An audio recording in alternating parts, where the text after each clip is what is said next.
অসম্ভব কিছু না, সব জিনিসের প্রভাব পড়ে। এটা ঠিক হয়েছে কি ভুল হয়েছে বাংলার মানুষ, আমার কর্মীরা বলবেন।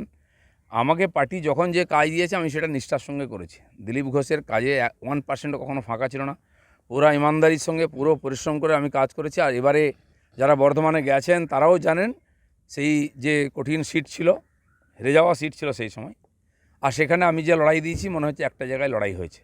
তো আমাদের পরিশ্রমে ফাঁক ছিল না। বাকি নেতৃত্ব, পরিবেশ ইত্যাদি পলিসির উপর নির্ভর করেছে যে কেন রেজাল্ট এরকম হয়েছে, সেটা যারা চিন্তাভাবনা করেছেন, যারা পাঠিয়েছেন তারা ভাববেন।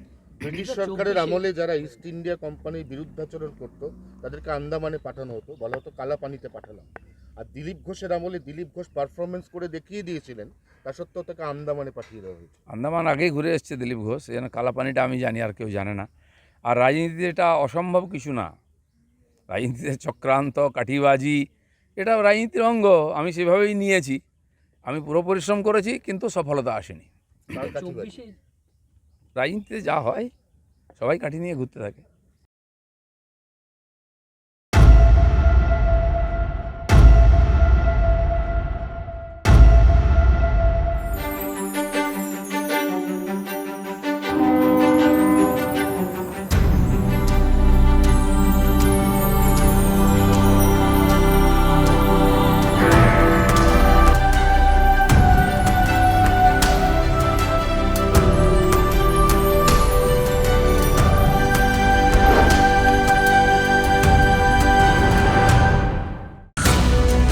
জল, জঙ্গল, পাহাড়, গ্রাম, জেলা, শহর, জমি অধিগ্রহণ থেকে জমি মাফিয়া, দিকে দিকে আমাদের ক্যামেরা।